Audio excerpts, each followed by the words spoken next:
আজকে আমরা কথা বলবো 2026 বিশ্বকাপে ব্রাজিলের স্কোয়াড কেমন হতে পারে। 2026 বিশ্বকাপে ব্রাজিলের স্কোয়াডের আজকে জাস্ট আমরা অ্যাটাকিং লাইন নিয়ে কথা বলবো। আমাদের পরবর্তী আগামীকালকে যে ভিডিওটা আসবে সেই ভিডিওতে আমরা চেষ্টা করব ব্রাজিলের ডিফেন্স লাইন নিয়ে কথা বলার। তো 2026 বিশ্বকাপকে কেন্দ্র করে এই যে কার্লো আনচেলত্তি বর্তমানে ব্রাজিলের ডাগ আউটে আছেন, তো তিনি কিন্তু অনেক ধরনের প্ল্যান করতে পারেন। যেহেতু এখনও অনেক দিন মেয়াদ আছে, তার ভেতরে আমরা যে বিষয়গুলো দেখতে পাচ্ছি যে প্লেয়ারগুলো 100% জায়গা পাবে, তার মধ্যে অ্যাটাকিং লাইন আপে যদি দেখতে চাই, রাইট সাইডে আমাদের অনেকগুলো প্লেয়ার আছে, যেমন রাফিনা আছে, অ্যান্টনি আছে, সাভিও আছে, তো অনেকগুলো প্লেয়ার আছে। এর ভেতরে আমরা দেখি যে ক্লাবে অনেক সময় রদ্রিগো কিন্তু রাইট উইঙ্গে খেলে থাকেন। তবে এখান থেকে যদি ফার্স্ট চয়েস কার্লো আনচেলত্তি রাখতে চান, সেখানে রাফিনাকে কোনোভাবে ব্রেন্স করা পসিবল না, তাকে স্কোয়াড থেকে বাদ দেওয়া পসিবল না। কারণ রাফিনা বার্সেলোনায় বর্তমানে যে রকমের পারফরমেন্স করে আসছে, সে কিন্তু ব্রাজিল ন্যাশনাল টিমের রাইট উইঙ্গের যোগ্য দাবিদার, এবং তার সাবস্টিটিউট হিসেবে এখানে অনেকগুলো প্লেয়ারের নাম আসে। তার ভিতরে আমার মনে হয় যে সাভিও, তারপর হচ্ছে অ্যান্টনি, এদেরকে বাদ দিয়ে এখানে হয়তোবা উইলিয়ামকেও রাখা যেতে পারে, কারণ তিনি হচ্ছে তার ক্লাবে অনেক সময় রাইট উইঙ্গেও খেলে থাকেন। তবে এখানে আরও একটা বড় বিষয় যে নেইমারের হচ্ছে সাবস্টিটিউট কে হবে, তো এটাও কিন্তু নির্ভর করে।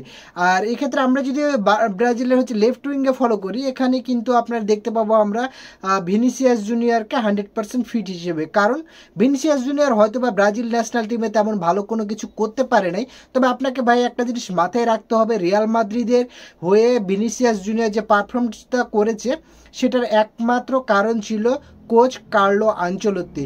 কার্লো আনচেলত্তির আন্ডারে কিন্তু এই যে ভিনিসিয়াস জুনিয়র ফুটে উঠেছে।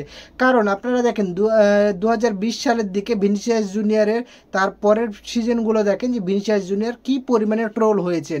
এরপর কার্লো আনচেলত্তির আন্ডারে ভিনিসিয়াস জুনিয়র যেভাবে ফুটে উঠেছেন, 2বার চ্যাম্পিয়ন লিগ, আরও কত কি। তো এসবের কারণে ভিনিসিয়াস জুনিয়র, আমি মনে করি যদি ভিনিসিয়াস জুনিয়রকে কেউ তার প্ল্যান বোঝাতে পারে, সেটা হবে কার্লো আনচেলত্তি, এবং কার্লো আনচেলত্তির আন্ডারে হয়তো বা ভিনিসিয়াস জুনিয়র ভালো করবে।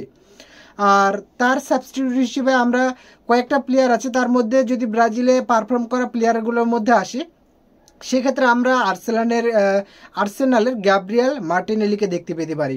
কারণ গ্যাব্রিয়েল মার্টিনেলি কিন্তু বরাবরই ব্রাজিল টিমে ভালো পারফরমেন্স করলেও সে কিন্তু দলে মেন স্কোয়াডে ডাক পায় না, কারণ ভিনিসিয়াস জুনিয়র হয়তো বা নেইমার আছেন।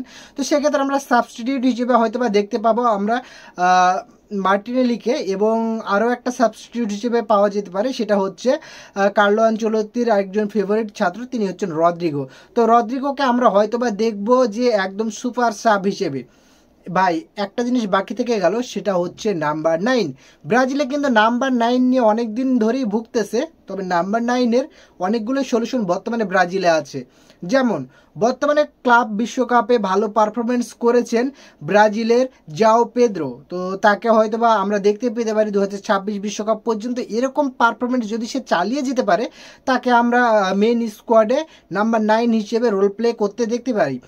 আর এছাড়া তার সাবস্টিটিউট হিসেবে কার্লো আনচেলত্তির টটেনহাম স্পোর্টসে থাকার সময় একজন ফেভারিট ছাত্র ছিল, আপনারা অনেকেই জানেন, এবং 2022 বিশ্বকাপে ব্রাজিলের হয়ে নাম্বার 9-এ রিচার্লিসন যে পারফরমেন্সটা করেছেন, সেই ভিত্তিতে বলা যায় রিচার্লিসন হয়তো বা চান্স পাবে। বর্তমানে রিচার্লিসনের পারফরমেন্স একটু খারাপ গেলেও, ফর্ম খারাপ গেলেও অনেক সময় আছে, অনেক কিছু ঘটতে পারে। সেক্ষেত্রে এখানে আরও অনেকগুলো প্লেয়ার থাকতে পারে, এগো জেসুস আছে, এন্দ্রিক আছে, কিন্তু এর ভেতরে দেখা যাক যে কোচ কার্লো আনচেলত্তি কাকে নিয়ে আসে।